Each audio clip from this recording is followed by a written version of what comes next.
շշմելու է։ Լիսիկրատի հուշարձանը մեր թվարկությունից առաջ 334 թվական։ Ժողովուրդ, ուրեմն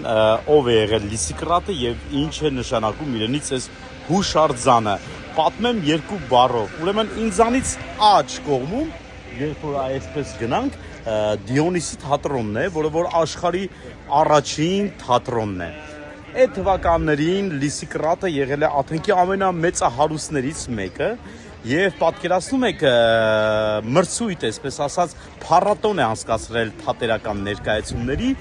Դիոնիսի թատրոնում բեմադրվել են մի քանի ներկայացումներ եւ տարվա լավագույն ներկայացումը մեր թվարկությունից առաջ 334 թվական արժանացել է Լիսիկրատի կողմից շատ մեծ պարգևի եւ հենց այդ պատվի համար էլ մի քանի տարի շարունակ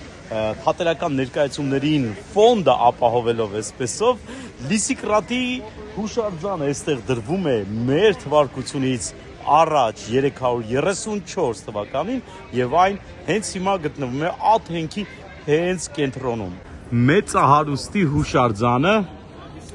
շատ հետաքրքիր կլներ, որ Երևանում այն մեծահարուստները, ովքեր որ կհովանավորեին թատերական ներկայացումները, բեմադրությունները, սպորտը եւ այլն, իրենց հուշարձանները նույնպես այսպես կանգնեցվեր։ Տեսնում եք, մեր թվարկությունից առաջ գնահատվել է մարդկանց հովանավորչությունը։